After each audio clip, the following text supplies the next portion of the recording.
And we're live. Welcome back, everybody. If you're new here, welcome. If you're not new, welcome back.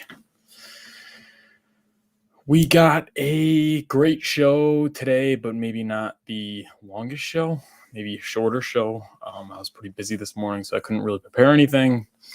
So I guess it'll be more of just a, live chat kind of thing, depending on how engaging you guys are on the chat and how much you guys want to talk about, how many questions you want to ask would be probably how long the show goes, because I don't have much content in terms of material. Also, feel free to leave a super chat if you really want to be answered.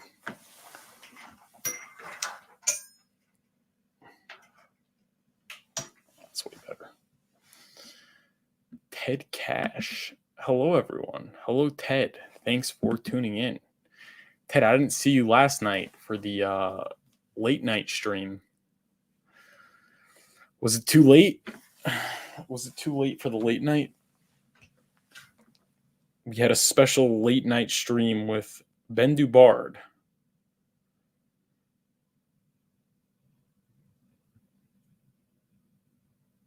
We had a special late night stream with Ben Dubard last night at 9 p.m. past my bedtime.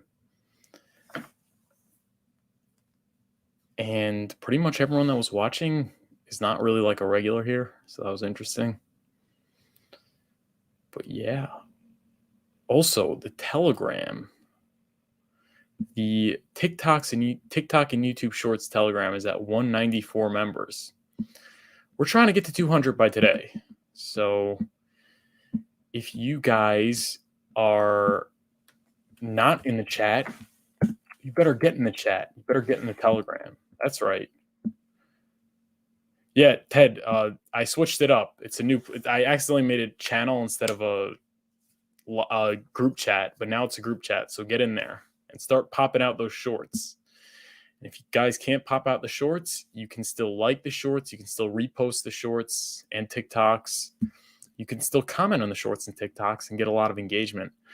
Engagement has really been going up lately. There are a lot of TikTokers and shorters in the chat that have just been posting pretty much every day, multiple times, including myself, by the way. So an example is Seek Now Crypto.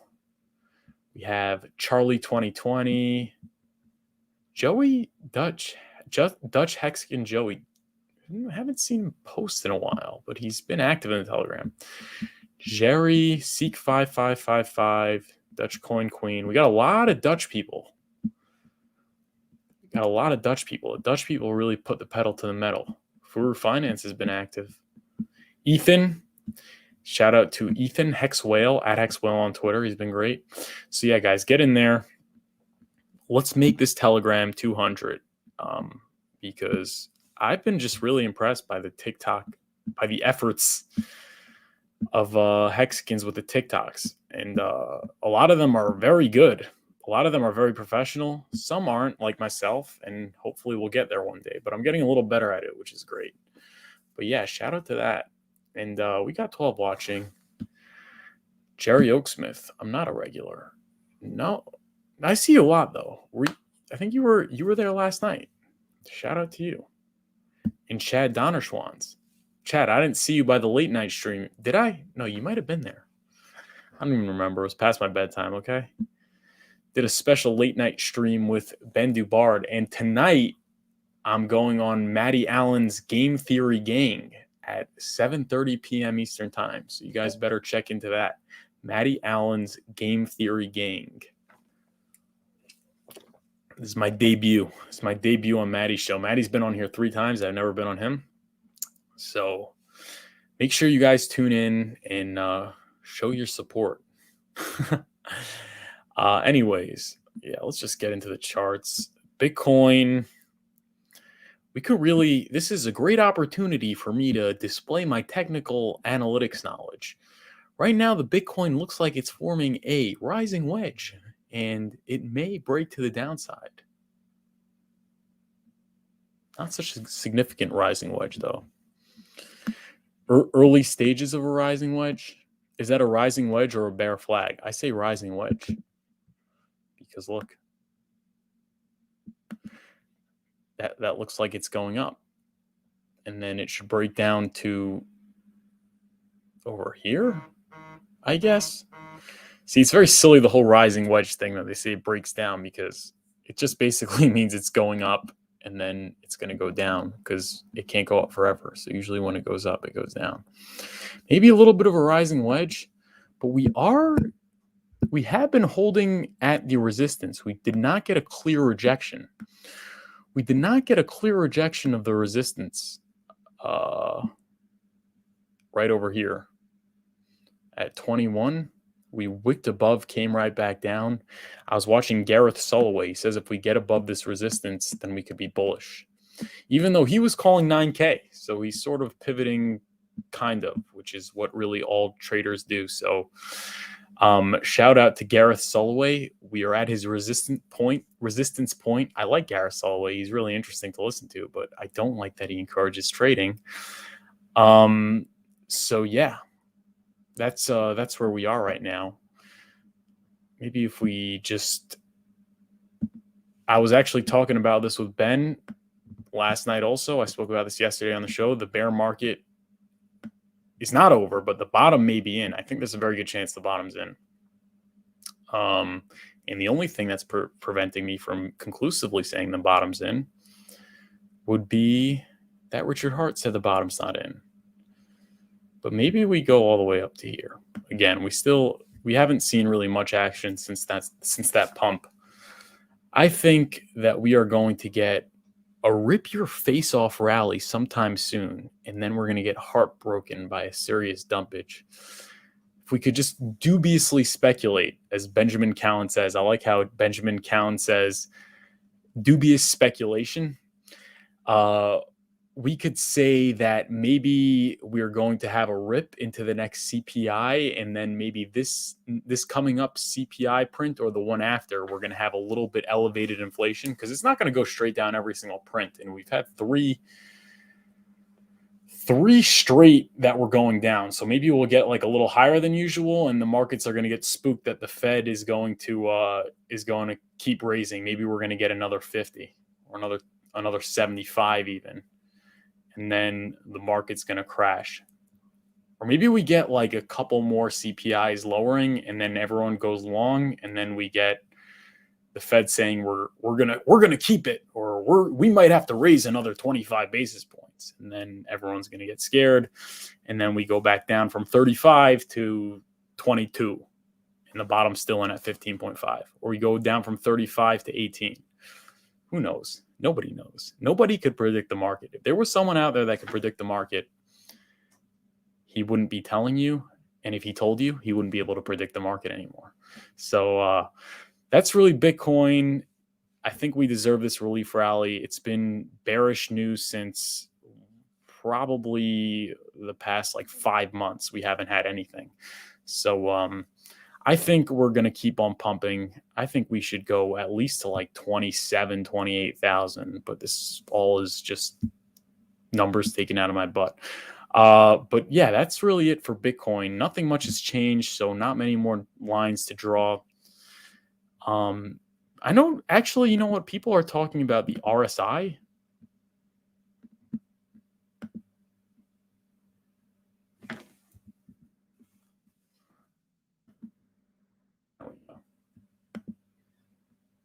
RSI, are there any divergences?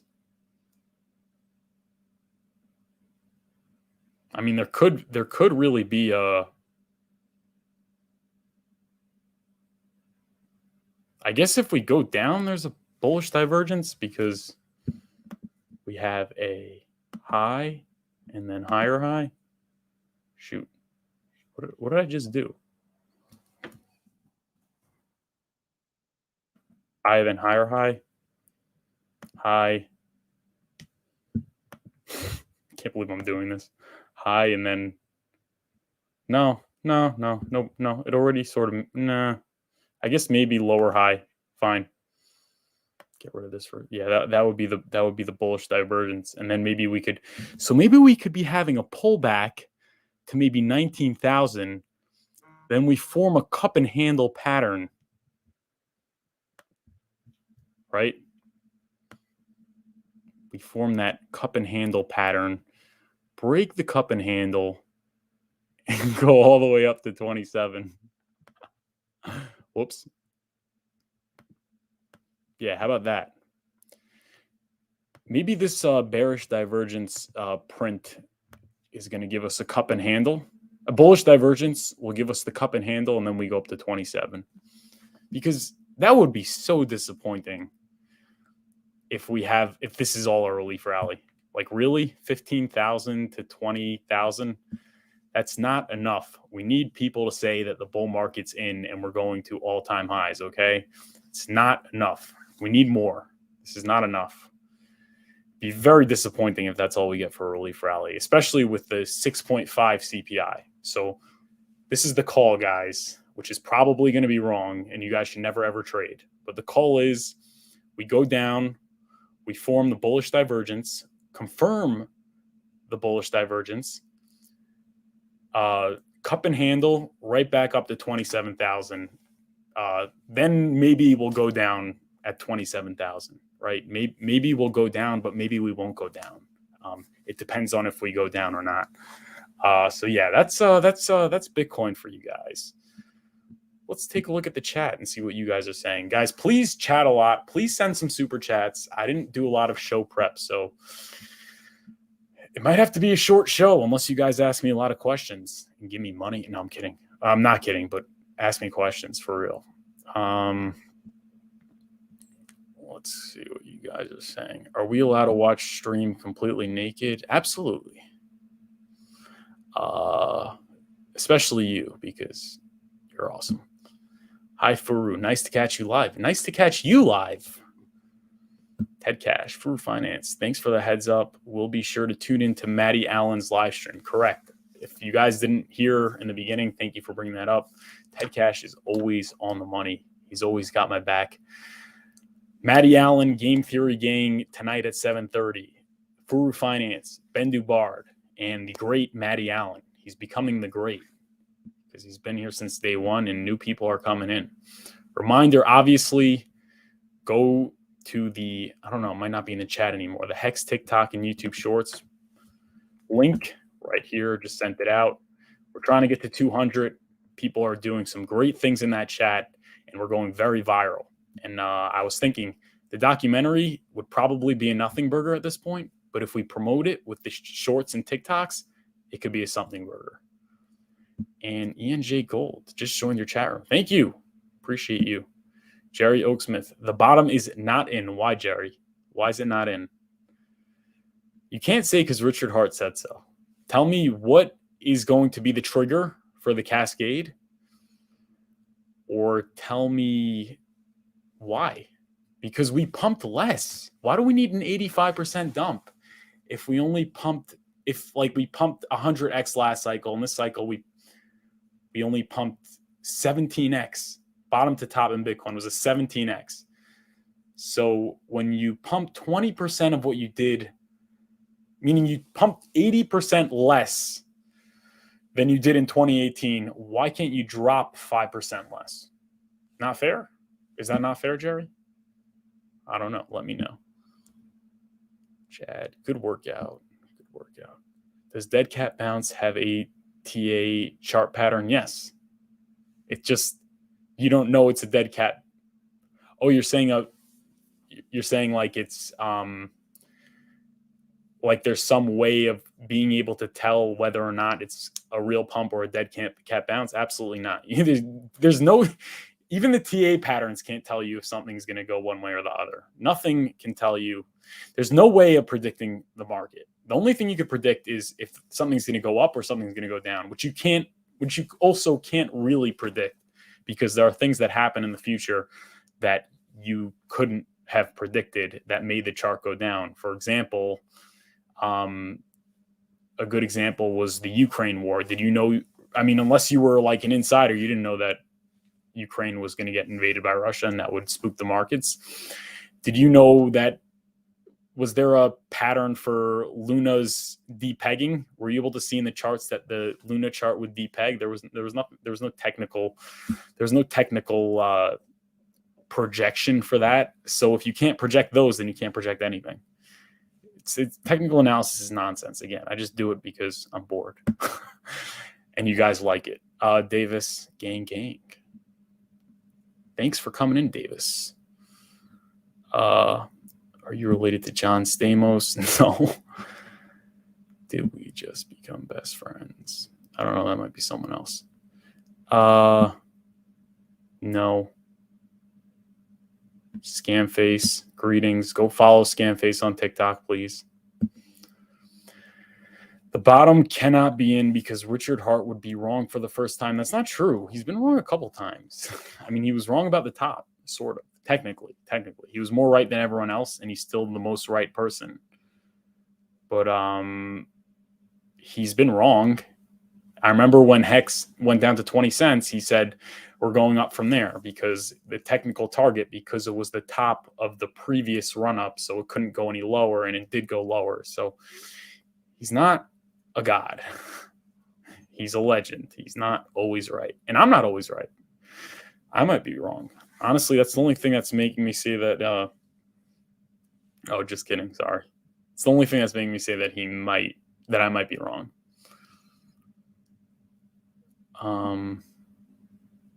Hex McKinsey's price prediction chart. What is? It's always a possibility. I don't know what you're talking about though, but everything's a possibility. True Furu Finance. Less irrational exuberance at the top, perhaps less downside. Might be better to wait time-based bottoms more than specific prices. Yes, I like that. Yeah, the 4-year cycle has been pretty much the Bible. But even that's going to be broken one day. So count on nothing. But I like, yes. If we have a lower low, that's the longest top to bottom in Bitcoin history. Do you guys think this year is going to be the longest top to bottom in Bitcoin history? Yes, man. Richard Hart also said Hex couldn't do a 95, but it did 97. I don't know if he said it couldn't do a 95. Maybe he did. I don't know. It's possible. He's been wrong. I'm saying he's not a god. Even he would say not to, trade based on his calls. So yeah, that's really it for Bitcoin. We got Hex. Hex also is testing that resistance of about 2.8 cents. So we're at 2.7. We have to break above this in order to head to 4.6 cents. It's looking like I don't know if Hex is going to. No, I don't think the Hex bottom is going to front run the Bitcoin bottom. I think if Bitcoin bottomed, then Hex bottomed. I don't think one's going to bottom and the other wouldn't, but I could be wrong. It's all, as Benjamin Cowan says, dubious speculation. Benjamin Cowan, everyone thought he would be right, but he was wrong. He said lengthening cycles and diminishing returns. And there were no lengthening cycles, but there were diminishing returns. And the returns diminished more than he said they would. So Benjamin Cowan also was wrong. And everyone's wrong. That's the problem. If you're right, you're probably going to be wrong, because if everyone starts to think that you're the oracle, then you're not the oracle anymore. It's like then you're the top. Like I was talking yesterday. Why is Jim Cramer always wrong? Is he purposely being wrong so he could counter trade you? No, unlikely. I mean, that would be stupid. There's no evidence of that. Actually, there was. Jon Stewart did catch him once, but I don't know if he's still doing that. But yeah, he's wrong because television is the top. Television is the top. Television is the news. They say buy the rumor, sell the news. If you're television man, you are the news. You are the dump. Jim Cramer is the news. He couldn't be right if he tried. It's not possible. That's why it's easy to make fun of him for being a dope. And he's a little bit of a goofball, so it makes for some sort of easy target. But if you were in Jim Cramer's seat, you would also be wrong every time. It's just the way it works. So I don't like, honestly, really ripping on Jim Cramer. I think that's just the way it is. I think if you're on television, you're at the top, and Jim Cramer is at the top. And Richard Hart, when he gets famous, when he becomes as famous as the TikTok and YouTube Shorts group is going to make him, he's going to be the top two. He's not going to be able to predict bottoms and tops anymore. It's going to be impossible. It's going to be impossible because he will be the news. Jim Cramer will be talking to, up next, we have Richard Hart to discuss the cryptocurrency markets. You're the news now. You're the news. It's unavoidable. That's just how markets work. Accept it. Except one day Furu Finance will not be ahead of the curve, hopefully, if he gets that lucky and goes that far. But yeah, that's really it for Jim Cramer. Hex-Ray Vision. Hey kids, Hex-Ray Vision, you want an invite? You're welcome to come on. Especially, I would honestly love for you to come on because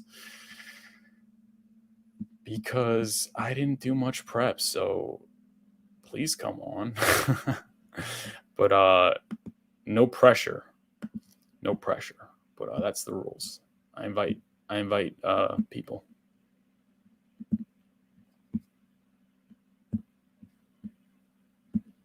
Did you guys see the live stream with Hex-Ray Vision? We did a live stream together. It was epic. That was the kickoff of the YouTube Shorts and TikTok campaign. All right, Hex-Ray Vision, you have the link. And funding Jim. Johnny Chaos tagged me. These experts that want to tell you what they think Hex is. Oh, did Johnny Chaos just post? Whatever. I can't look at it now. But that's interesting. Yes, Hex-Ray Vision is coming on. Yes, thank you. Swordfish says, loving the fisheye lens this episode. This is not a live stream. This is a recording from a hidden camera planted on a shelf from the stock. Oh, and Swordfish, it's nice to have you live. You're a very good writer, by the way. I wonder if you write professionally.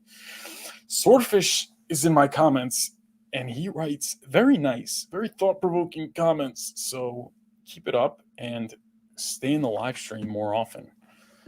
But I sent you a link when Johnny went live. Johnny went live on TikTok? Is Johnny going live on TikTok? Let's just share the tab. Stop screen. Present.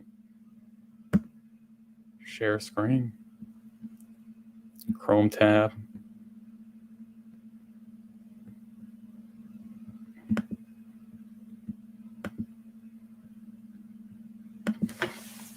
TikTok.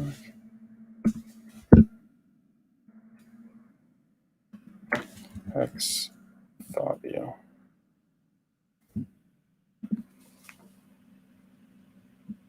Is he live? I don't think he's live.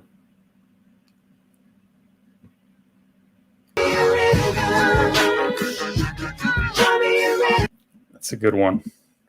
But yeah. We'll exit that. Stop screen. Present.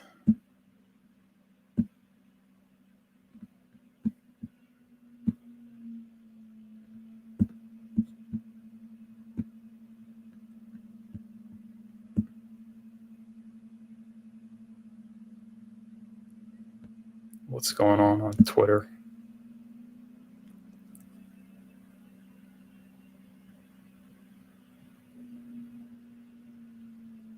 I see many have turned their backs on Richard over the years. It will be funny to see the same thing, people crawling back when Pulsechain is out. Very possible. But will he let them back?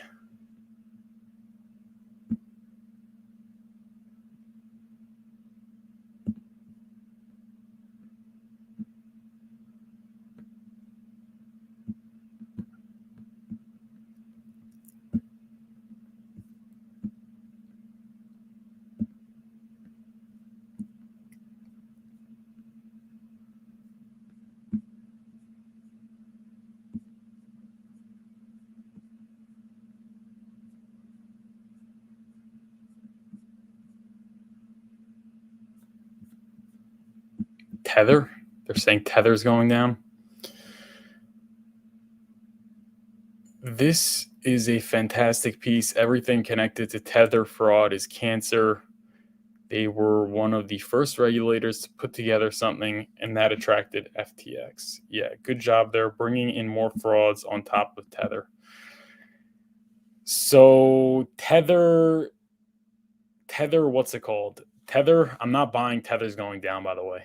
Tether is the narrative. Every bear market, everyone's saying Tether is going to go down. It never goes down. So I'm not so sold on it. But are they doing shady stuff? Very possible. Seems actually pretty likely, considering they still haven't had an audit. But we could look at the Forbes article. FTX secretly channeled a $50 million loan to its Bahamian bank through an executive company.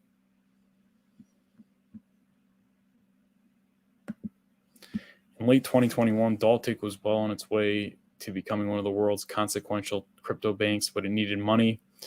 An obscure Bahamian bank born from private wealth management had found a profitable yet risky new role as the banker of choice for crypto giants.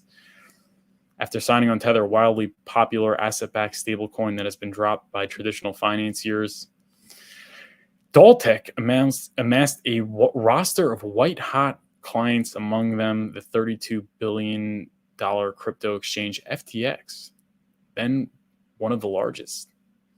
After the FTX collapse in November, it appeared flush with cash, spending lavishly across the Bahamas, while its founder, Sam Bankman-Fried, was lauded as a future trillionaire. Amid the dollar signs surrounding his new client, Daltic chairman Gene Chalopin saw an answer to his funding woes. In October 2021, he secured a $50 million loan from an entity connected to FTX through one of its executives. The entity ties to FTX and its loan to Daltic have not been previously reported.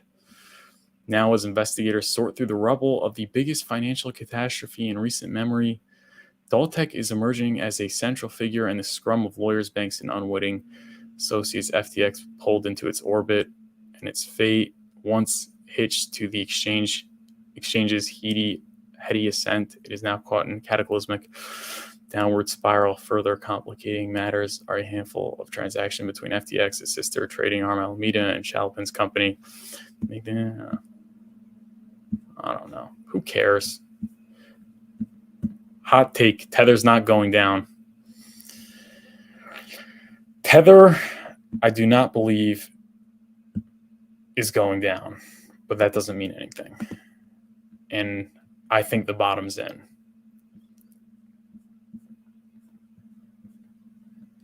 Also, update on our TikTok and YouTube Shorts integration. This is from the PulseTube. Our homepage, click the plus to open the full list of TikToks and Shorts, or use the link to the main menu.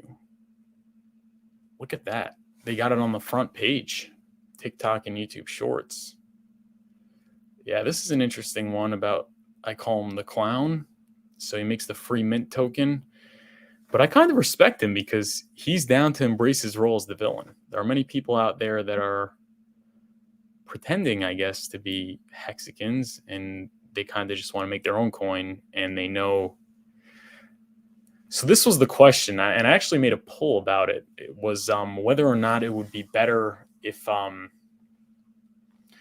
you're a vampire, right? If you want a vampire attack, is it better to pretend you're, an ally, to like make it like I love Richard Hart, we're just trying to help the space, build on Pulsechain, or is it better to just portray yourself as the enemy, go all out, embrace your role as the villain? That was really the question. And I think if you want to have a successful cryptocurrency, you have to become the villain. You're not going to be able to just live side by side with the Hex community. Like, hey, we have our own niche and we also love Hex. Like, it's not going to take off. It might go up in one bull market. It's probably not going to make higher highs. It's not going to be sustainable because people aren't really crazy about your project. But you look at, people that that started their own cryptos, they started out as villains. And you look at Vitalik, he embraced his role sort of as the villain. Like, he didn't try and play nice with Bitcoin. He made his own thing, and he's like, this is where it's at, and people went there. And then you look at Richard Hart, and people went there. Most of the time it doesn't take off and nobody goes there. But I think if you're serious about creating a cryptocurrency and making your own community, you are going to have to become the villain. And if people aren't demonizing you and you're sort of just this niche that you're a hexagon, but you also have your own token that you created, I don't think it's serious about going anywhere. That's really what I think. I don't know. What do you guys think?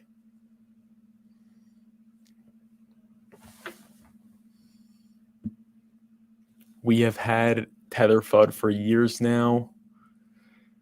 Years and years now. They're obviously protected by some powerful people. Yeah, they actually wrote about this in, I think it was Revolver News. Definitely protected by powerful people. Greetings all. Can't wait for you all to see the next game. We've got FTRH. Okay. Gunnerboat. Have you claimed? No. Did you look into this product? I don't think it's as good as Hex. Let's just leave it at that. Yeah. Hex Machine. This bear market saw an increase in scammers infiltrating the community. They bait and switch by disguising their scam with traces of truth. They prey on the ignorant. Don't be fooled by fake copies, fake founders, fake influencers. Stay vigilant. This is an awesome TikTok you guys should check out. It was integrated with an Andrew Tate tweet, an Andrew Tate soundbite. So it was great. And Richard Hart, I think it was overlaid. He was the B-roll.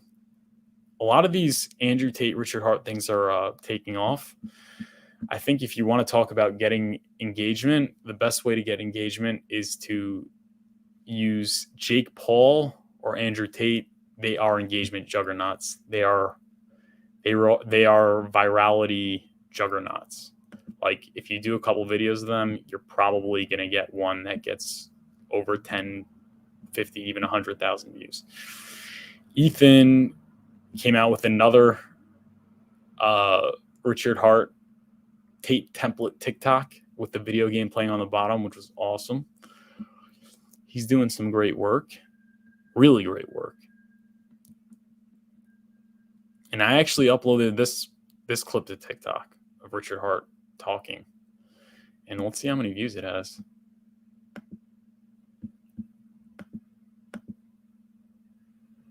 It's got, look at that, 337 and 391 uploaded this morning. And almost have 500 followers. So if you're not following me on TikTok, make sure you follow me on TikTok. Trying to get to 1,000 so I could live stream, guys. Brizology. What's up, guys? What's up, Brizology? We're just waiting for Mr. Hexray Vision. Because honestly, I was slacking. I was slacking on the prep. But yeah, make sure you're following me. Let me get to that 500 and then to 1,000 so I could live stream. Crypto Hexplained. I don't know if you guys are familiar with him on YouTube. He started making short form content, and I'm supportive. You see that? I give a fire emoji. No, this is great. This is great. This is what we need. We have enough long form content. We have enough streaming. This is awesome too. He's got 1,494 on this one with 30 followers.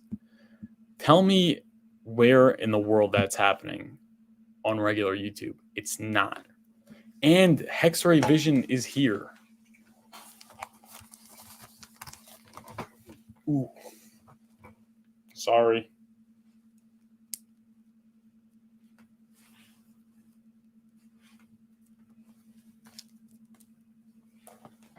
Yeah, whatever.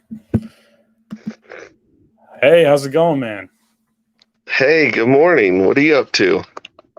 So it's so good that you came in because I was slacking on the prep and it would have probably ended early this show, but now we got you. So Yeah, slacking for you is like you didn't have 8 charts and 4 news articles, and you're not slacking at all, man. You're killing it. The fact that thanks, you're man. not at 1,000 subscribers is insane. Oh, on TikTok, 1,000 followers. No, I got a. You're talking about on TikTok, right? Well, no, not on TikTok. Is you got to get 1,000 on TikTok to live stream? Is that it? 1,000 on TikTok to live stream. How many are you at? On TikTok, I think I'm at 2 or 3. What? Have you been Like posting? I posted a couple things, but I'm not TikTok savvy. In fact, I found you and subscribed to you and a bunch of other TikTokers last night because I know so little about TikTok and Instagram. Well, I'm actually an Instagram layman, so I could relate to that. So let me plug your TikTok in here. Can we get Hex Revision to 100? Are you so you're in the voice chat? You're in the not the voice chat, the Telegram, right? In your Telegram? Yeah, the TikTok YouTube Shorts Telegram. Yeah, I joined that one. Correct. Yeah, so we got a lot of these like savvy kids in there that really know how to whip up these cool TikToks. Hmm. You want me to show you some? Should we play some of them for you? We got Yeah, that'd be great. we got some good TikToks are really where it's at. Short form content is really virality. That's what I Mhm. told you. We were just like hammering that in on your show. Right, right. And after you were on my show, I had my daughter and my editors. I'm like, we only want to do short stuff from now on. Besides the reposting of the live streams to get into the YouTube algorithms, we just want to do shorts from now on. That's it. Like that's what we need to focus on. Yeah, that's it. I think honestly, I guess the thing is streaming is important, but there's no shortage of streaming. There's no shortage of Twitter in the community. It's like super strong. It's like A plus plus plus plus, but that's really community engagement. You're not going to get any outreach from that during the bear market. Right. It's all going to come in short form content because yeah, that's just how it works. What do you think about the documentary? Because I have this take that if let's say the documentary was released today, it would do nothing. It would be a nothing burger. And the reason Yeah. is because Richard Hart is not that famous yet. And I think the documentary comes at at its natural at its natural time, which is at the top. It's the top. The top is they release the documentary. He gets on Jim Cramer show. You know, they're showing you how to buy Hex on NBC. I think the organic growth would come from promoting him. You know, like Andrew Tate did through TikTok and YouTube Shorts, and then that would stir up the demand and for that would stir up the demand for mainstream, emergence into the mainstream, like television and obviously movies and things like that. Yeah. Yeah. I think at the beginning of the bull run, you'll have a lot of people come back that have left crypto since the crash. Yeah, And that might be a good place to get some momentum and get some eyes on it towards at the bottom of the bull run. Kind of like up the ramp maybe after the Bitcoin halving, when everyone starts to FOMO back in yeah, for the yeah. next one. I agree, and also like, yeah, that was so. I was saying I actually published it on my website that people think that people think, oh yeah, Coca-Cola does marketing. I don't know if I said this on your show, but like they think like, oh yeah, we got to do Hex billboards and Hex advertisements on television programs and Google ads and things like that. And I think they're not really thinking so comprehensively. Although it's definitely noble, like their efforts and things like that. But people have to understand is Coca-Cola is a seamless onboard. you can drive sales from a billboard. You see the billboard, you turn the corner, you walk into the convenience store, you buy the Coke. But that's not the case with Hex. Hex is still a fringe thing. You can't buy it on Coinbase. You can't buy it at the grocery store.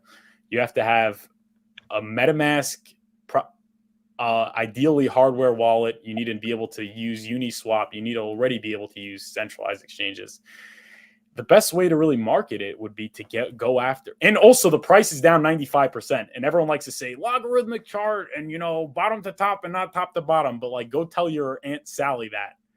Like, she sees the 95%. Like, these normal people are just, they're supposed to be buying tops. And the good thing with Hex is that they're not going to sell the bottom. But I think it's the way it works. And the most effective advertising would be just targeting, other crypto communities, people that understand it's cyclical. They understand, they're very savvy with DeFi and things like that. But yeah, what do you think?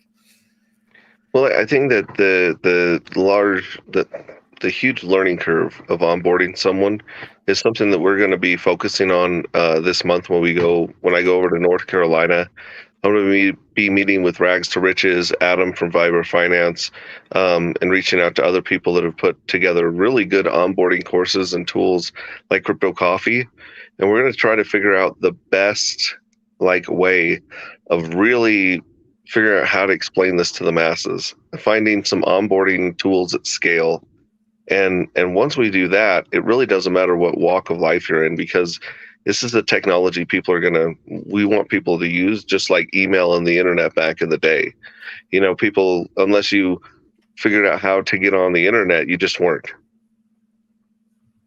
And then one day everyone was on the internet. Yeah, so when you're doing the boot camp, you do the crypto boot camp, you're really there for the people. Like, you're next to them, you're showing them how to generate the seed phrase offline. You're showing them how to create an account on a centralized exchange. You're showing them how to sign on transactions.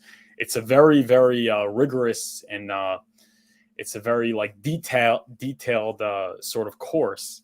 But when you're advertising, when we're talking, that's more micro. But when we're talking like macro, right? Like when you have a billboard, someone sees the Hex billboard or the Hex, advertisement. There's really no one there for them. They're probably going to just forget about it, So I think it is good. It is good to onboard people from a micro approach, to marketing. But in terms of like macros, I think it's really, you want to target your message to people that could seamlessly be onboarded. Does that make sense? Yeah, but I mean, the UI is not there for 99% of people. If you MetaMask is crap. Your mom's not going to use MetaMask. Your uncle, your mom, your grandma, no one's going to use MetaMask unless they have a mind to fit a really big reason to learn MetaMask. Staker app is one of the best apps that I've seen as far as usability, where you can tell people, here's where your stuff is, here's where you check out your interest. That they did a great job with that. But yeah, most of the crap in crypto is made by engineers who don't have friends, who don't speak. They don't speak English, they speak engineer, right? Yeah. And so there hasn't been someone like a Steve Jobs or Apple to come along and build the UI for normal people to use crypto yet. So that's one thing. The other thing is, right now, the best advertising for crypto is a 4-year cycle. Every 4 years, people see someone get rich, and it makes them, that's when they pay attention. Yes. They don't pay attention until Larry down the street, who can't tie his shoes, is driving a new Corvette and doesn't have to work anymore. And they're like, what? Corey's an idiot. Like, what, how did he do that? And there you go. So that's when they're like, I've got to look into this crypto thing, because if he can get rich, anyone can get rich. And so right now, our very best advertising is people getting rich every 4 or 5 years. Yeah. Now it'd be great if we had a better message to give people. No, so that's what I'm saying. So that you are right, and that's why in the meantime, in the interim, until the price starts shooting up, I think the best thing to do is like targeting people that are already in crypto, and also targeting. There were two communities I had in mind because they're like virality juggernauts, and well, actually, one is Andrew Tate. You want to target Andrew Tate's community because he's edgy, and Richard Hart's also edgy. So I think there is a good appeal. As a matter of fact, someone did. Yeah. You're seeing the TikToks with the half video games? No, I haven't seen that one. Oh, dude, there's this guy. He did a genius thing. So I said we need to be like Andrew Tate. So what did he do? He made a Richard Hart TikTok in the Tate template where he took half the screen and he made it a video game. I'm not sure if you saw the Andrew Tate TikToks, but basically half the screen is a video game. Oh, whoops. I could get copyrighted. Privacy is a human right. How are you supposed to have privacy when you've got to use Visa and MasterCard to buy it? Okay. No, I think I did like this one. Yeah, right here. There's some with real cars, like real fancy cars on the bottom, and then there's ones with this is a video game you're saying? Yeah, it's video game footage, and the idea really is to catch people's attention, and we just live in such an ADD world where people have to be doing two things at once. So the best way to keep them stuck to the screen is to make half of it a video game so they could feel like they're engaged with the video game while listening to Richard Hart. And that's what those Tate bros do. And it worked. And that's why he was so effective at marketing. So this guy copy pasted that sort of strategy, and he got 450,000 views on that TikTok. On this one? Yeah, it's 450,000. Look at this. That's crazy. 48.1 thousand likes, 453.1 thousand views. Like, that's what I'm saying about TikTok being the key to virality. What's this guy's handle? At Hex Whale. You should follow him on Twitter too. Oh, okay. Yeah, I didn't know if he was that the guy on Twitter that was banned because he was not a good whale. This is a different whale. I don't think he's actually a whale. I don't know. It could be he is. I don't know. But he's been. That's awesome. Yeah. So that's a big thing that's been going on in the chat. But it is a good community to cater to in the interim because Hex is still fringe. So you kind of need a appeal to fringe people. And that's how everything really unfolds. Like Bitcoin back in the day was a bunch of fringe people. If you were a normal dude, then you weren't on the internet talking about Bitcoin. You were working at JP Morgan or Goldman Sachs. That's just really the way it works. Mm-hmm. And then once it becomes mainstream, then you have like the normal people, so to speak, get into it. So I think Hex, in terms of the strategy for now, the best thing to do is to really go after the people that are balls deep into crypto because they could easily get in and they'd be very open-minded and they understand logarithmic versus linear. They understand. And I'm not talking about in terms of like, you shouldn't onboard your brother or sister or friend. I think that's a good idea. But I'm saying in terms of like the content you want to create for the masses, you want to really lock into people that are very fluent in cryptocurrency and people that are, very, on the cutting edge, so to speak, on the political dissident, because people that are, sort of conspiracy theorists, they're very open-minded, sometimes too open-minded where they lose their mind. But the idea is that they are willing to, accept things that are not, accepted by other people, that, it's not considered normal to accept. They're willing to go there. And I think that's really the kind of people you need to look at, because Hex is still gate kept. It's still not accepted by most people. Most people don't really get it, and we get it. And that's why we're so early. And I think why we have the best opportunity. But I think going to, traditional people in TradFi and like normal people,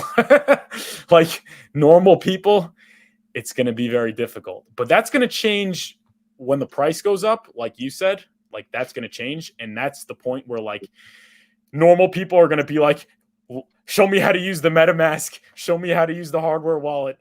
My cousin Rich is getting rich and I'm not. I want to get rich too. I don't want to get left behind. Like they'll be willing to get through it. Because at the end of the day, the cousin Richie's driving the Lambo. How are they going to call it a scam? True. And also the onboarding becoming more seamless. So those are really the two things that are going to get it mainstream. It's going to be you being able to just go to Coinbase and buy Hex or something similar to that, and also just people getting rich. But what do you think about that? Well, I think that you're right about reaching out to. Oh shoot!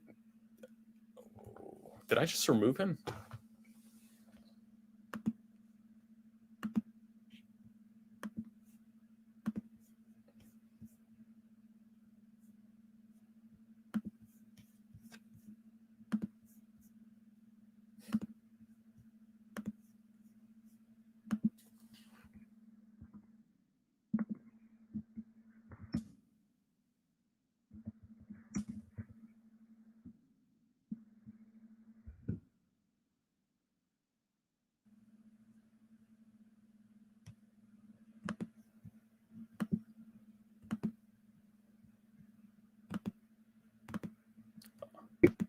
Oh, what happened? Did I remove you?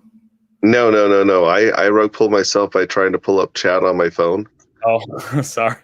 My response was, it's great to reach out to crypto bros, and it's great to onboard your aunt, your uncle, and your brother. But I guarantee you, your brother and your friends that learn first from you are going to make a lot more money than the crypto bros, because the crypto bros have so much bad information to unlearn, because they're still chasing shiny objects. They're still sending someone 1 ETH and hoping to get 2 ETH back, right? Yeah. Like they're degenerate gamblers. That's why they're in crypto. And so I think it is great. But like I said, the people that you teach the right principles first are going to slaughter. Like my brothers and sisters know nothing about crypto except for what I tell them, basically. And they're all killing it on very, very small investments. Yeah. Even in the bear market, they're like up an insane amount because they didn't start like minting the heck out of Zen and open 400 wallets of Zen or whatever. You know what I mean? Like the crypto bros know too much tech and not enough principle. Yeah, you make a good point there. So it might take one more spike of the crypto bros losing their shirt like I did on my first couple waves. Yeah. To come around, but the people that we set up correctly on their first wave are going to see great returns, and on their second wave are going to be even better off. But I agree with everything you just said. But could we agree that between crypto bro and normal person, crypto bro is a better target demographic? Definitely. Have you? What's your demographic look like on YouTube? I don't know. So I'm between 25 and like 35, I think is like the main. But we're getting younger people though, because you got a way younger audience than I do. Mine's 35 to 55, all male. Like because they can relate to me and my story of going out and working your butt off for 20 years. And the younger guys are speaking your language, right? And so, that demographic is definitely a much easier onboarding demographic for sure. And that's who we can start with because every 4 years, people are going to freak out. Yeah, it's true. But I was thinking that I think that the older people are important in terms of knowledge because they are smarter than the younger people, and they are more. I think it's not just smarter; they're more level-headed. They're more rational. Well, think about it. Like people that are my generation, we went from not having the internet to having the internet. Yeah. So we've already gone through a huge paradigm shift. And so my generation is more willing to learn crypto, than the baby boomers who didn't have to really embrace the internet for their lives, right? Yeah. Besides email and stuff. And so you've got that aspect, and then you also got the aspect that these people are in their careers and they have money to invest. Like they usually have a house and some money in their 40s or late 30s where they can afford to actually start putting money into something, and haven't seen any good returns from the stock market, and they've seen everyone around them lose their pensions and retirements. And so they're looking, they're like, well, shoot, how am I going to land this plane? How am I going to retire someday? So that's kind of like a lot of good motivation to overcome that learning curve of crypto. And I wanted to offer a nice conspiracy theory for your for the Tether coin, because back in 2017, I didn't take profit because I didn't trust Tether. And I mean, no one should trust Tether. No one should hold any money in Tether, any stables in Tether, simply because they've never, ever proven that they're solvent in any way, shape, or form, that they have anything other than hot air backing it up. They're basically the Federal Reserve, but without an army. But so, that is true. But did you hear what happened back in I think it was like 2018 or something? They always said we're going to have an audit. We're going to have an audit. Sure. And they never did. But they had an attestation, which basically means that at a current, moment in time, the CPA comes in and says the books are good. Everything's backed. So they revealed one, and then it turned out, this is according to Revolver News, that I think it was the day before they transferred a couple. They had like $1 billion in outstanding assets, and they transferred like a couple million USD from Bitfinex, which is a sister company, to Tether, just to make everything look kosher. Yeah. Well, and that's not just Tether. That's like a lot of these exchanges. They will pay a fee for someone to park some money in their accounts for a snapshot and an audit, and then they pass it along to someone else. Yeah. So I'd be surprised if Coinbase went down. That one would surprise me. Anything else, I wouldn't be surprised at all. And then I think that if the government is truly threatened by crypto and feels like they're losing grip on this economic situation, they're going to pull Tether out from under people and say, look, you can't trust crypto. It's dangerous. Let us do our CBDC thing. Let us run everything. Trust us. We're here to help. So I can definitely see them pulling like Tether out from under everyone if they need to cause a crisis. I could see that too. No, that definitely makes sense. It seems like someone actually mentioned this earlier in the comments that they've been allowing Tether, because everybody knows that. Yeah. It seems like they've been letting it happen, and you could read the Revolver piece. There are a bunch of reasons why they give as an explanation, but I don't want to go too deep because I'm not so fluent in the Tether thing. But definitely, that definitely seems like a possibility. They're getting bribes. They're getting kickbacks from all the money that Tether's making by, recycling and wash trading, and just cooking their books, fluffing the numbers. Some of that money goes to the regulators. It goes to the lawmakers. It goes to the banks and the agencies. It's just like, it's the same thing as the mob. You got to be a good earner. You got to send up some money up. Well, actually, I can't confirm that like Tether did it like, oh yeah, here, government, take this money. But basically, New York gave them like a couple $100 million slap on the wrist, and like they didn't do anything after that. So I guess you could consider that like kind of a kickback, because they fined them for not being cooperative, and I think they banned them from operating in New York, but they didn't shut them down. I mean, so I guess you could say that is some sort of, I don't know. There's envelopes full of cash, and there's accounts where donations are being made on a regular basis. Anytime you have something with that much money operating in the open. Yeah, that would definitely make sense. There's this thing. Okay, so Brazology is bringing this up, and I used to cover the 0x Coast on ramps, and I don't know much about it, so maybe I could run it back by you. Yeah. Does anyone know who this guy is, and like any proof that what he's doing is actually what he's doing?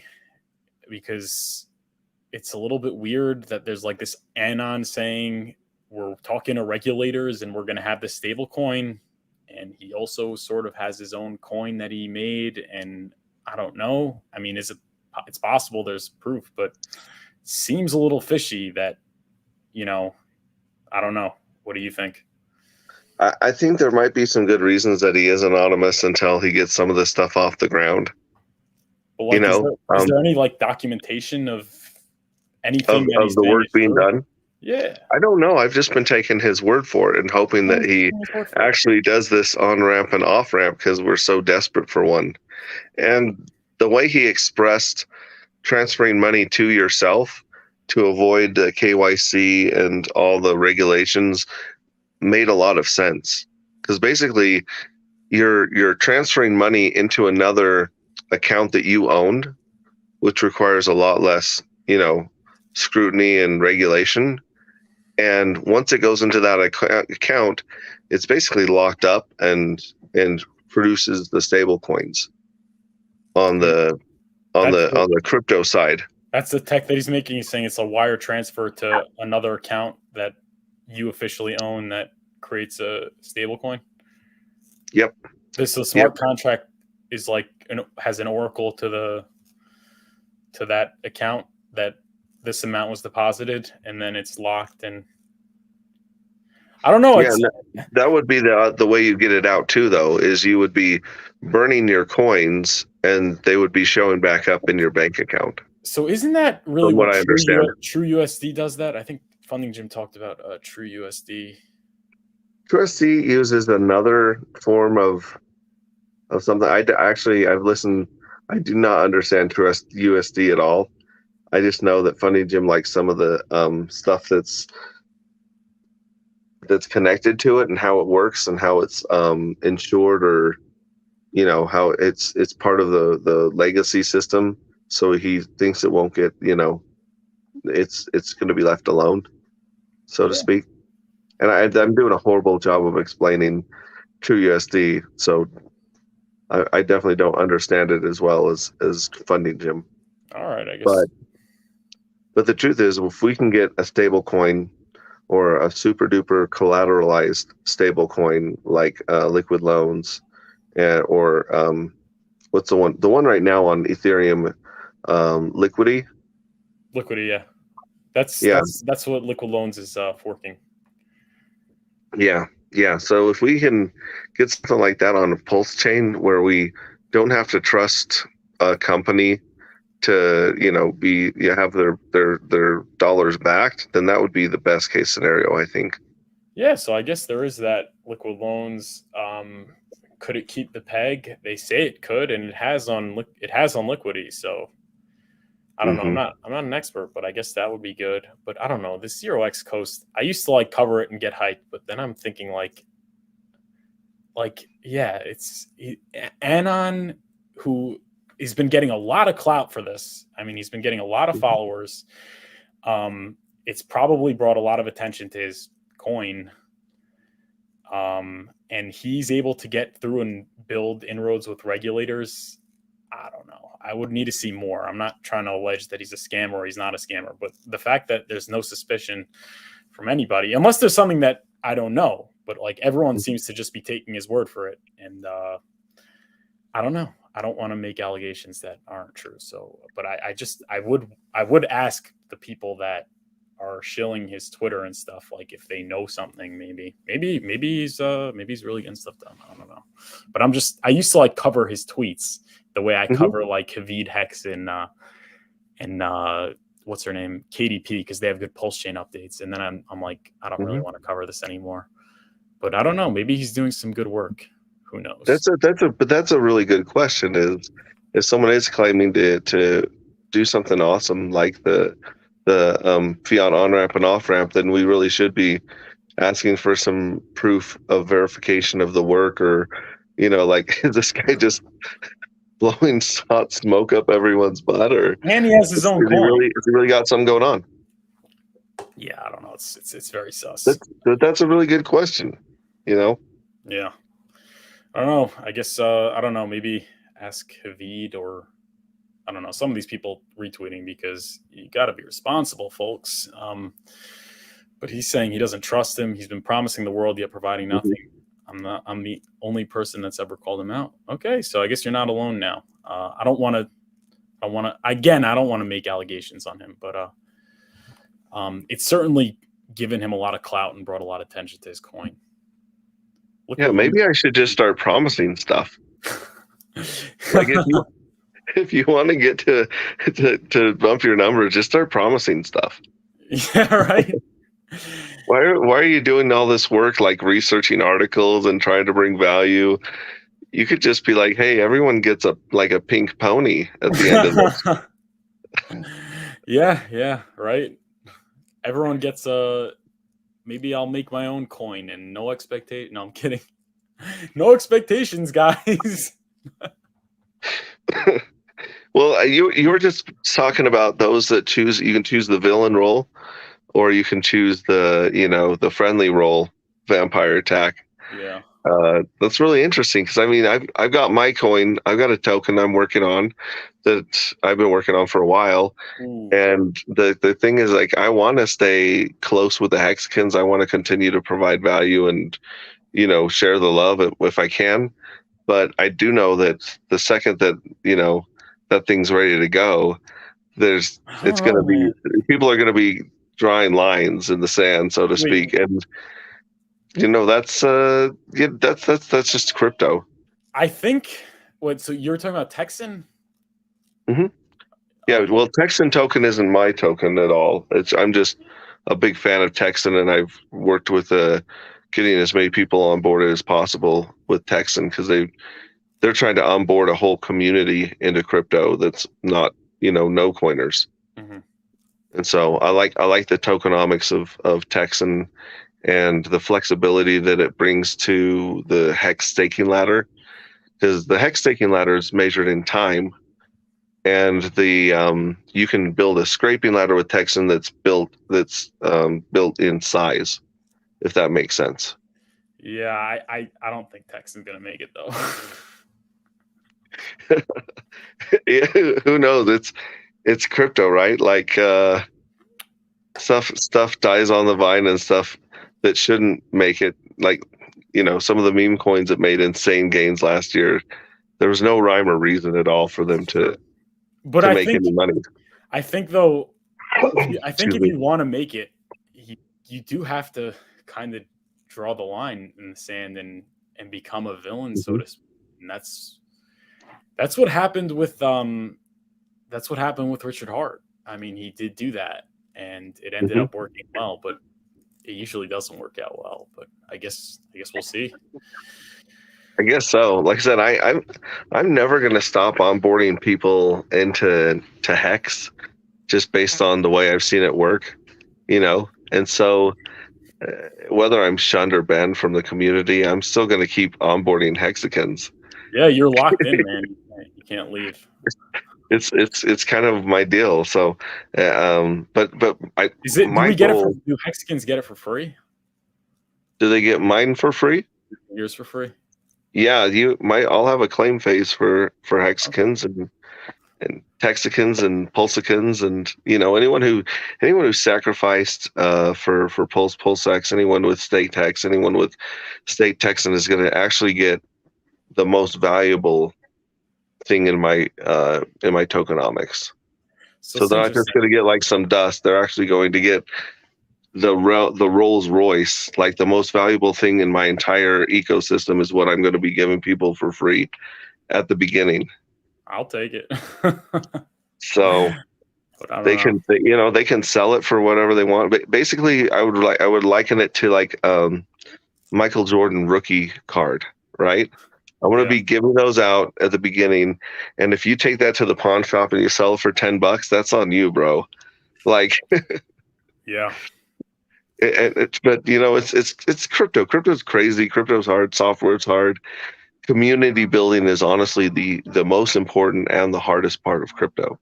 Yeah, that is the most important thing. It's like, it's not even tokenomics because Doge's tokenomics suck. Yeah, they're ridiculous. Well, I think tokenomics matters, but what good is it if you don't have a community? So it's communities one, and then tokenomics is two. And also, they're kind of a little bit mutually exclusive, also, because like Zen has community, but their tokenomics suck. So like it's just down and to the right.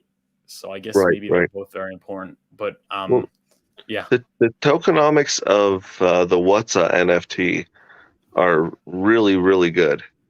If you study the What's-a NFT, the fact that you can't even make them anymore, the fact that it's closest to the spigot of payments and interest, like you look at that and then you look at its price, and that thing has just been beaten sideways.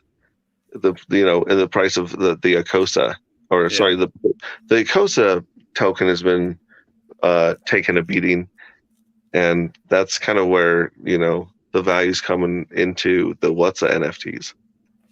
So I don't know, like even when you build something amazing, it may not get the love it deserves. That's the thing. So Hedron, I like it. I mean, I get to mint it, so I guess I like it, but I would not recommend people buying it because it's whole circulating supply comes from people getting it for free, and like those people like Hex. So like it's like you could build all these things on it, to try and make it stick, and that's what they're trying to do, but I don't know how sticky you can make it. I know Zen now is trying to make they're trying to make Zen stick with the Zen NFTs, and now they're trying to make it that you could mint other tokens by burning Zen. It's like it's not going to stick. I mean, it's not going to stick. And I think really what's really going to turn people away is when everything else is running up and they're not. I think that's ultimately what makes it go away forever. But I mean, maybe I'm wrong. I don't know. Zen's tokenomics are kind of like Zimbabwe's financial policy back in the day, because the people that made money on Zen were the first to mint, the first to dump. It was literally a race to get rid of your Zen. Yeah. And right now, I even hit one of some of my Zens have come out and they're like worth $10. And the fee to mint them is usually $10. So I lost my $80 in the fight to start minting them. And so I might sell my $10 worth of Zen for 10, and that would make me at a loss of like $80 of Ethereum, when I could have just hung on to that for gas, or hung on to $80 worth of Ethereum for the next bull run. Yeah. Right? Like that would be a lot more. Yeah. It makes way more sense to hold than to play these games. And if they suck up the entire supply of Zen and make people rich, then I'm happy for the people that make money. Yeah. It's just, this is crypto, and it's usually not a place of kumbaya love and cooperation. It's usually a very competitive and very, very manipulated market. Yeah, true. And I think a big problem, I like how you mentioned Zimbabwe, and I was thinking the reason why people don't really understand economics that understand crypto, and people that understand crypto don't really understand economics, and they think that what leads to deflation, price appreciation sort of thing is when there's less coins, or less coins come into circulation, and what leads to inflation is more coins come into circulation, and that is that's not that simple. There's really two sides to it. And the reason why Zimbabwe has such high inflation is because they're a poor country. They have scarcity in terms of goods, so it doesn't matter how much money you print. People are going once people go out to buy their goods and services. The goods and services on the shelves are too scarce to handle the amount of money that there is. Does that make sense? So it makes total sense. Yeah. That's why we have inflation now, because the middle class, was normally not spending this much. They were normally not getting, these luxury goods and luxury foods and things. And then it got airdropped to them, so to speak, by the government with the stimulus and the and the what do you call it? The unemployment was like 800 a week or something crazy. And now they had all this money and they started spending more because the rich people are already rich, right? The rich people, once they get more money, they're not spending more. They have everything that they're going to spend. They buy the Louis Vuitton and Gucci and everything like that. There's no increase in spending. Everything on the shelves the shelves are stocked according to how they spend and according to how the middle class spends. And then all of a sudden the middle class, they want to move up now. They have more money, so they spend more. And that makes everything on the shelf scarce. And it's just in a society is by nature hierarchical. You know, there's people that are at the top, they have more, and there are people in the middle and at the bottom that have less. And until the people that are in the middle, you know, until they're not able to spend as much because the price goes up, you know, inflation runs wild. So does that make sense what I'm saying? It makes a lot of sense because I think about this a lot. Back in the day when Ethereum launched, you had Vitalik Buterin, you had Charles Hoskinson, you had Dan Larimer, like these geniuses when it comes to code and when it comes to blockchain, people that have been around and have learned more than we'll ever understand. However, they are so bad. They lack so much understanding about business, economics, and people that they've created a ton of stuff that luckily they were in the right place at the right time. So they became very, very wealthy. And unfortunately, they took that wealth as a sign that they were good at business, at money and people, and they're not at all. They couldn't run a hot dog stand in a desert where people were starving. Like they literally could not run a business to save their lives. And here comes Richard Hart, and Richard Hart is business first, right? Selling speakers out of his front lawn to gangsters in Florida, and then going on to make a bunch of money with affiliate marketing and the internet. And then he picks up the tech kind of later, right? Yeah. And so not to ooh and goo and love all over Richard Hart, but his ability to understand people and business and products and services is something that makes him puts him head and shoulders above the others in the space that just understand tech or code. Yeah, it's true. And that's why he also understood economics very well. And that's why he made Hex inflationary, you know, increasing supply, you know, he chose inflation as the game theory to drive the price up like crazy, because inflation is what allows more people to participate also. And it doesn't drive the price up if it's not hitting the market. But it's a two-edged sword, because we're not inflating at 3.69%. We only inflated like by 1 or 2% the first year, and like almost 2% the second year. Yeah. Because the average stake length is getting longer. So it's a pendulum that swings. In the bear market, any inflation is too much inflation. In fact, any liquid coins is too much liquid coins in the bear market because everyone's dumping. Yeah. But then on the bull run, there's so little inflation compared to demand that pendulum swings back and forth. It's almost exaggerated in Hex, because Bitcoin is inflating. Well, we saw it in Bitcoin too, because Bitcoin's inflation doesn't keep up with demand 1 year out of every 3. And the rest of the time, Bitcoin's inflating way too fast for demand. Especially because what do people use Bitcoin for besides maybe a store of value? That's it.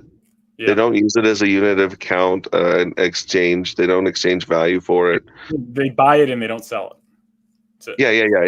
It's just a speculative store of value. Yeah. That's all it is. With Hex is also a speculative store of value, but it seems to do it better because of who it rewards. It's rewarding the holders instead of the dumpers, where Bitcoin's always rewarded the dumpers. Yeah, it's a great point. It is, and this was actually, that reminds me. I had this credit. I don't know. Are you a fan of the Pulse Bitcoin? Yeah, I've been trying to figure it out. I Okay, had so Pepe. Pepe is the only one I've had on my channel and explained the whole system to okay, me, and he's so really, really cool. But some of the people in Pulse Bitcoin are, I feel like they would knife you in the alley. They've got some attitude over there. yeah, no, so Pulse Bitcoin. Nobody else said this, or not to my knowledge, but my criticism is that they try and make it like, oh yeah, everybody could mine Bitcoin now. It's like, the Hmm. whole reason why Bitcoin goes up is because not everyone could mine it. So there are buyers, right? If you can't mine it, you're a buyer. But if everybody could mine it, then who's going to buy it, right? But with Hmm. Hex, in order to mine the Hex, you need to buy it. And you Right. also need to promise not to sell. That's why Pulse Bitcoin is not a sustainable ecosystem for price appreciation, while Hex is.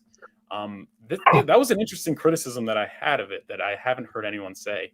But yeah, it's trash. And ASIC has been going up a little bit, but like Pulse Bitcoin is just constantly dumping, because why would you hold Pulse Bitcoin if you could just trade it for ASIC? And I think ASIC eventually is not going to be able to keep up, because why would you buy ASIC if it's mining something that sucks and keeps going down? You buy your ASIC miners because Bitcoin appreciates. Well, You're I not going to. think if you can continually create something or mint a coin with those ASIC miners that you can take to market and sell, it'll always have a value for the ASICs, right? The No, coins themselves that you're dumping, no, they would need something to suck them back up or wrap them up, no, it wouldn't they? won't, because would you pay if the output of the ASICs keeps getting lower and lower, meaning the price, the amount of Bitcoin it mines is constantly the same, or it goes down every couple of years. I don't know exactly their game theory, but Mhm. I think but it goes if down by every amount, like a certain amount of when they hit a certain amount of Pulse Bitcoin, yeah, it goes down, it cuts in okay. half. Yeah, so basically, if what it's producing keeps on going down and down, are you going to want it? There's going to be, like, the reason why people want to buy ASIC miners is because Bitcoin goes up and up, so you want to Hmm. keep on minting that. But Hmm. if the value of what you're producing with these ASIC tokens keeps going down and down, it's just not going to be self-sustaining, especially when you have something like Hex, which you could buy, which Hex aside, you also get Hmm. to mint Hedron. So you could just say, look, the T shares are your ASICs, and the Hedron's your Pulse Bitcoin. It's sort of a similar But thing. but So everything comes down to whatever closes the loop, right? So Bitcoin tries to close their loop at 21 million, and by somewhere around 2140, we might find out if that closed loop system works for Bitcoin, right? mhm, We'll be dead. yeah, Now, Hex has the T share. The T share is the magic. T share is the most valuable thing in the Hex ecosystem. And then, like I said, the What's a NFT is the most valuable thing in the Hedron system, the Icosa system, right? mhm, yeah, And Maximus used to be the most valuable thing in their system until they vampire attacked it themselves with their own perpetuals and base, mhm. right? Because they What kind of like took some of the air out of that balloon by offering the other is that? contracts. That's what drove down the price of Maximus, that they had their own token? Yeah, they're well, the premium you were paying on Maxima was awesome. And as Yeah, soon as they opened up the perpetuals and stuff, it was like kind of like, well, we can just use these instead. And so that's when you saw that premium drop. I mean, I would rather hold Liquid Maximus than Hex right now, just because it does have that. It has all the airdrops. It has the 10x bonus of Hedron in 15 years, and you're going to get the most T shares and bang for your buck on the Maxi token yeah, versus holding Liquid Hex, obviously. But yeah, yeah, there's in every system I look for the secret sauce. I look for the gold, the diamond, the jewel, whatever is like the actual closest thing that contains the most economic energy. And in Pulse Bitcoin, it seems like it's the ASIC, but there's not enough known about what's going to happen to the ASIC in the future to know how valuable the ASIC will be in their ecosystem. That's what I've been trying to figure out. Yeah. Well, I mean, Richard tweeted about that. This wasn't the first time someone was trying to build some Bitcoin game theory on Ethereum, and it didn't do too well. So I don't know. That's why I just like to stick to his, but I don't know. This guy's asking. Sorry. Let me show a couple things real quick and jump in the shower. So I got a buddy coming over to record some stuff for his thing. But I've got this morning, Randy Hilarski retweeted a couple of guys here called Money Talk with Dane, and their audience I think would really like your audience because they're very, very, very they're very smart like you. They're very professional and they talk about regular things. And they did an amazing podcast about dollar cost averaging, where they broke down if you put in $100,000 into a coin, how much you would get dollar cost averaging versus just dumping it in or trying to catch the dips. And they're really cool. They're going to be on my channel on Wednesday. So they're actually real estate dudes that are helping all the real estate people move into crypto in the area. And then you got people like me in crypto that have unfortunately made a little bit of money, and now we need to move some of that into. Well, we have to move that into real estate to avoid. I can't wait for those problems, man. Oh. So check this out. I'm going to be streaming with Randy Hilarski on my channel later today at 2 p.m. Central, and then tomorrow they're going to be on my channel, Dane and Corey, and you'll see their stuff all over the socials. They're both really, really cool. But jump on there if you guys have time or watch the replay.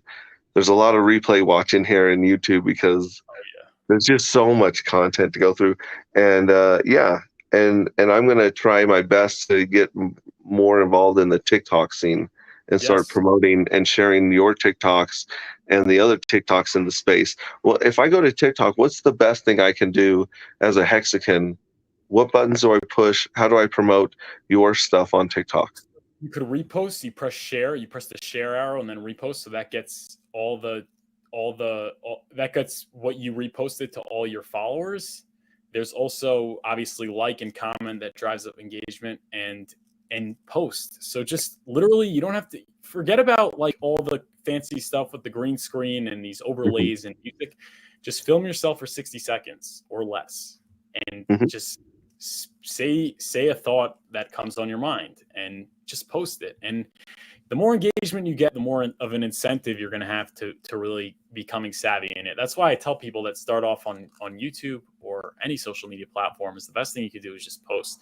Because if you spend all this time like trying to make a perfect TikTok and then you only get 10, 20 views, which will probably happen in the beginning, when you have only a few followers, you're not going to get much engagement.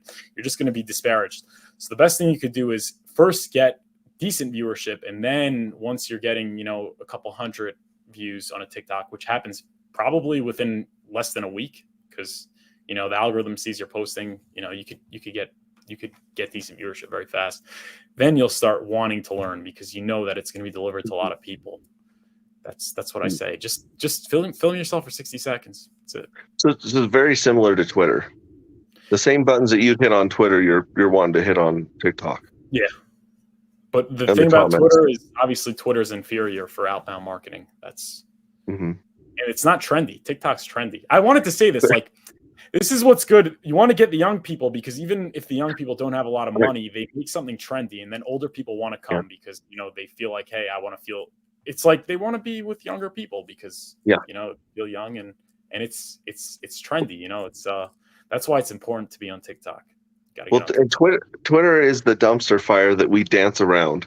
Yeah. With our best friends. We and our best friends go out, we set a dumpster on fire, we dance around it in a circle, we have a great time.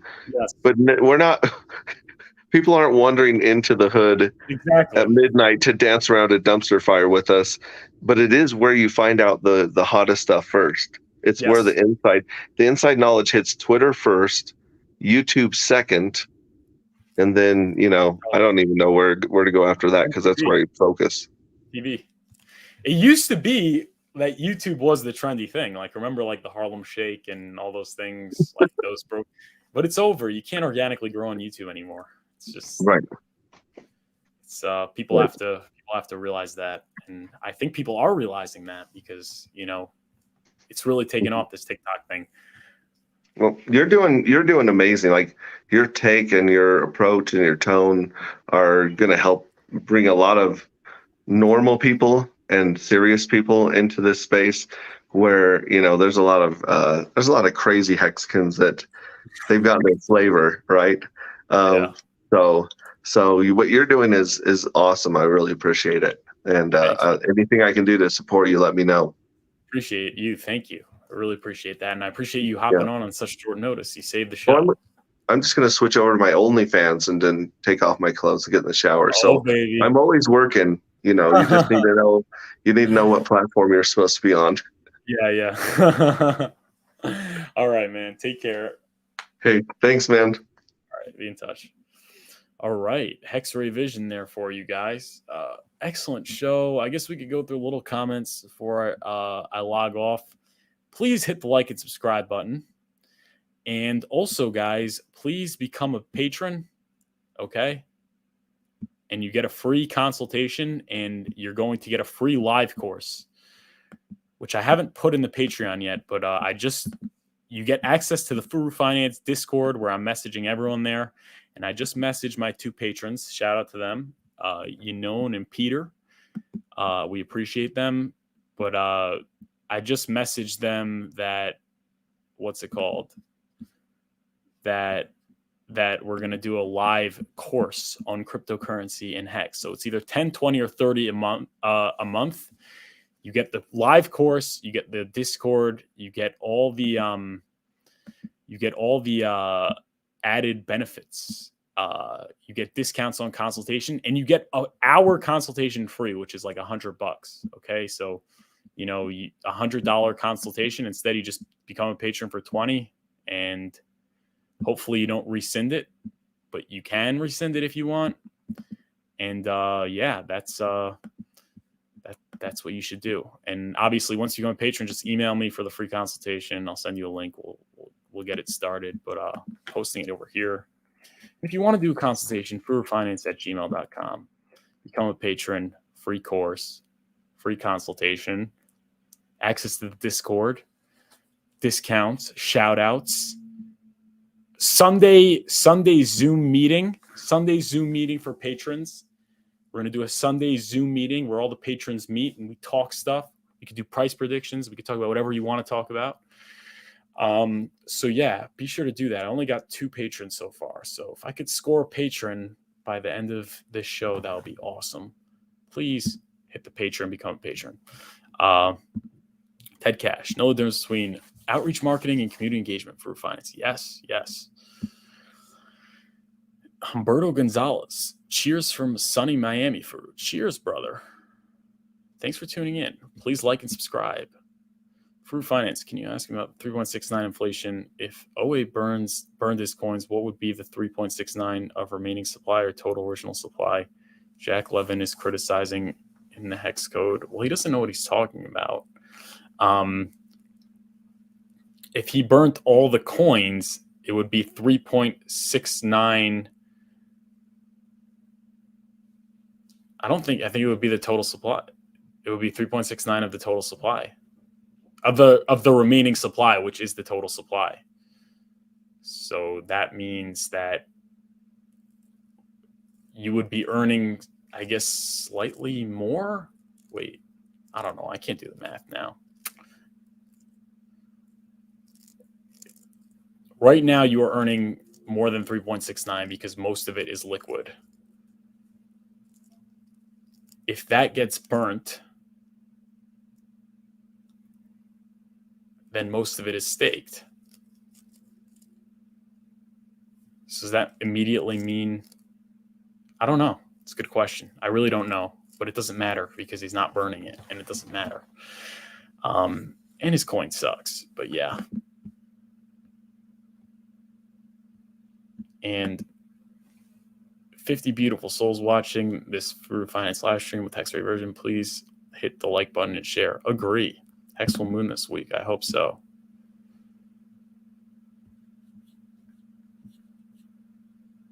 Yeah, I guess that's really about it for that.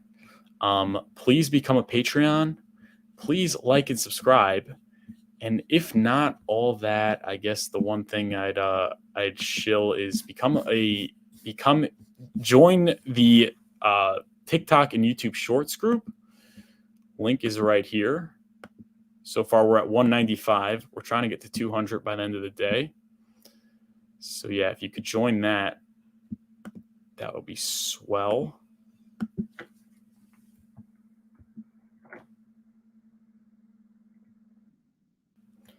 And sign up to the Furu Finance email list, which is right here. You get the newsletter, exclusive information regarding markets, cryptocurrency, Hex Pulsechain, PulseX every Friday. Click the tiny URL right now. Let me try and get a couple more emails. It's totally free. But yeah. And Brazology answered it. If the OA burnt its coins, then 90% of Hex would be locked up and would get less inflation rewards. Okay, there you go.